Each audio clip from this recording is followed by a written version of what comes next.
Okay, hello. Pleasure to meet you both. Hello. This is your second collaboration together, isn't it? Yeah. What I was curious to know is, like, Formula One's not that popular in the States, is it? No. So, like, how did this the screenplay come about? Well, I did, He began it. I wasn't involved. Yeah, I started the process, and the great, what's changed in the last few years is that you don't just have to appeal to an American cinema-going audience in order to make a film viable commercially, and it was very much in that spirit that I thought, well, there's a big enough community of people interested in Formula One that even if we don't score big in America, as long as we keep the budget at a very reasonable amount, which we did. This film, could earn its money back, on an international basis. Did you get to meet a lot of the characters when you were writing the thing? Oh yeah. I mean, I spent a lot of time with Nicky writing it, and obviously, there was no possibility of meeting James, but we met his brothers, we met his sons, and of course, all the people that work for McLaren and for Hesketh are still around. And so I met with all of those people, and some of them became professionally involved and became our consultants. So we were crawling with authenticity and backup. Ron, what was it like getting all the 70s cars, the old Formula One cars? Well, that was incredibly fortunate. I went down to actually shoot an historic Formula One race at Nürburgring because there were going to be a few cars. James Hunt's car was going to be there. The six-wheel Tyrrell was going to be there. A couple of others. So we thought, well, we'll just pick out those cars and we'll get some pass-bys and learn a little bit about Formula One. And we did. And some of those shots are in the movie. But more importantly, I began to realize that these guys don't just drive these cars around, and they're not replicas. They're the real cars. They're rich enough and passionate enough and crazy enough that they race them, and I mean to the point where they crash them and they bump into each other, and it's wild. And they saw that I was really interested in trying to do something authentic, and they began to open a discussion where they would make their cars available to us. But the proviso was that our stunt people, who were professional drivers, some of them race drivers, were not allowed to drive their cars. They had to do it. So I thought this was hilarious. Our stunt drivers were worth more money than anybody else on the set. But there they were, and they were dedicated.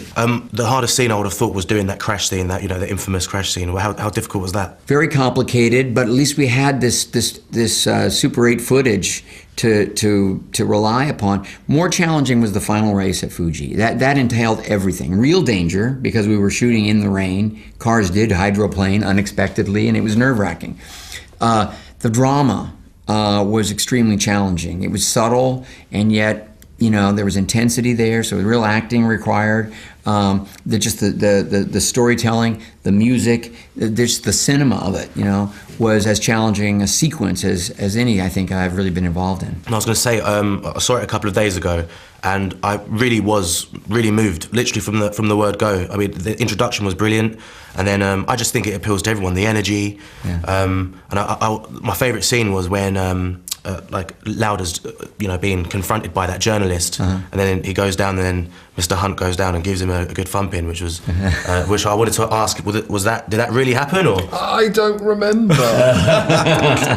No, that was me having.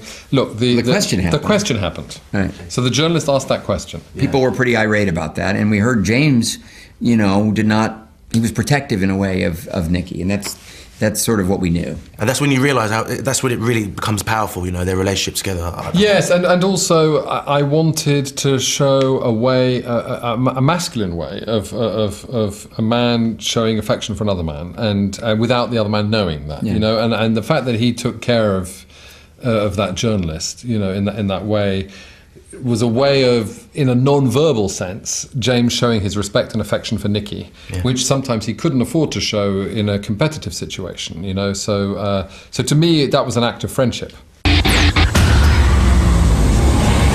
Okay, hello. Okay, so in Rush you play Susie Miller. Yes. Can you just tell us a little bit about your character? Sure. Susie was James Hunt's first wife. and they met at kind of the peak of his fame and success, and of hers. She was a supermodel and a kind of it girl in London in the 70s, very, very glamorous, and they had a brief but very passionate romance. And I've got to say, obviously she was British, wasn't she? She was English. Yes. And your British accent was brilliant. Oh God, thank you. Yeah, so that means a lot. Yeah, how did Thank you pull that off?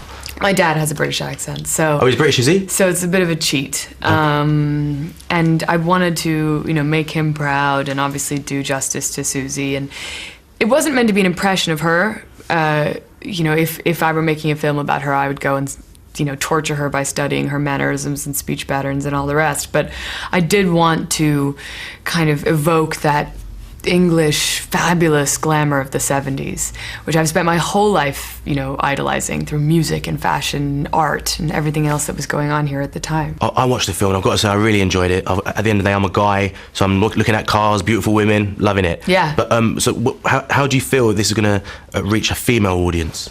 Well, I think it's a love story. I think it's really a passionate story about people overcoming unimaginable odds. It's very sexy. Not only because Chris Hemsworth is Chris Hemsworth, but because everything about the film, the music, the colors, the action, it's just thrilling. And the personal stories are just incredibly heartbreaking. Nikki and Marlena's romance was just really kind of, I found it beautiful and heartbreaking, just so stoic and loyal and passionate. And then, of course, James and Susie gave it a try. They're both mad. It didn't work out, but it's entertaining to watch. What was it like working with the legendary Ron Howard? Oh, God. I really love Ron. I respect him for so many reasons. I love all of his work. I had worked for him on another film. He was a producer on Cowboys and Aliens. Okay. And when I met him, it was so thrilling. And my dream was to work for him in one of his films. So when this came along, I went to meet him, and I was so excited by the story. I knew nothing about Formula One, nothing about James Hunt nor Niki Lauda, but the story sounded so incredible that if it were fiction, I would have been just as intrigued. Yeah. And he is just such a brilliant guy and so sensitive. I think the key to Ron Howard's directing is his empathy.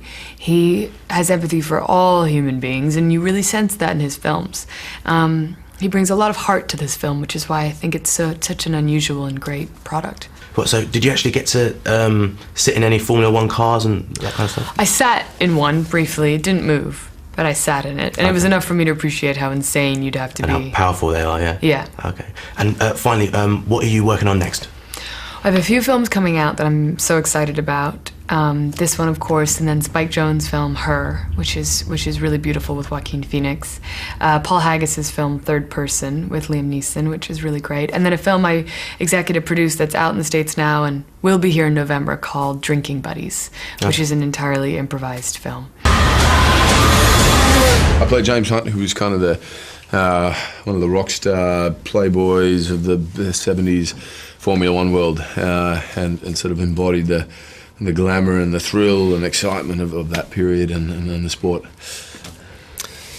I play Niki Lauda, 3 times world champion. Not bad.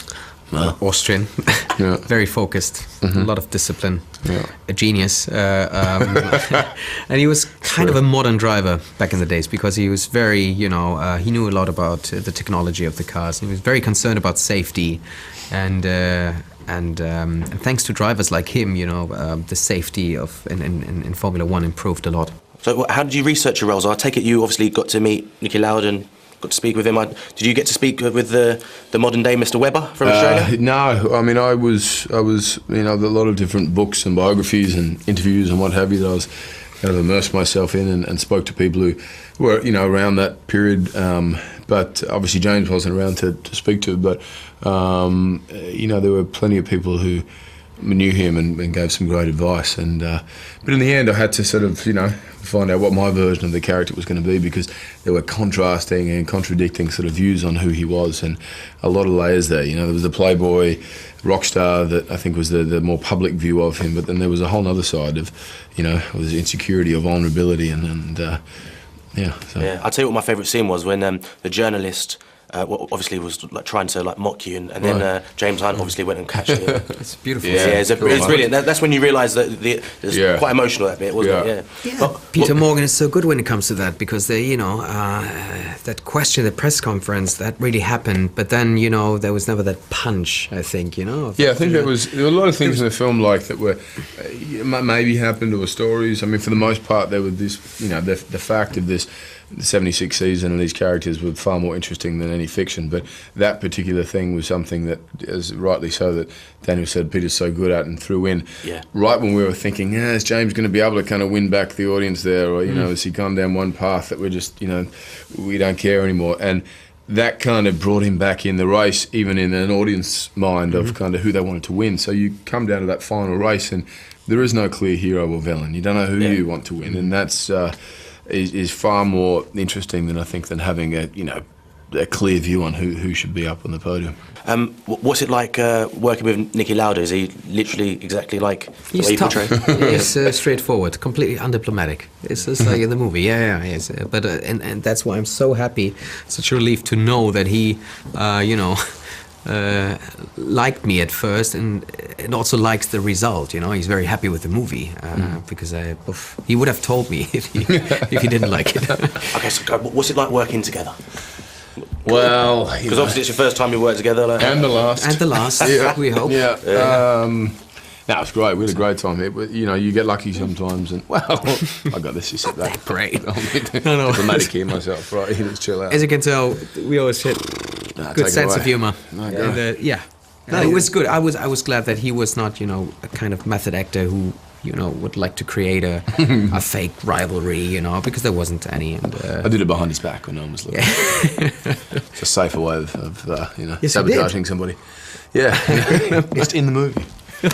You make the assumption that, you know, having a rivalry off screen, you know, is better on screen, but it's not. You know, we had a great time, and that sort of. No, well, I've got to say, both of you are absolutely brilliant. I actually love the film, and cool. The person I saw it with, which was my girlfriend, when you got your six-pack out after 5 minutes, I wasn't too grateful on that. No, sorry, but you know, it was good. No.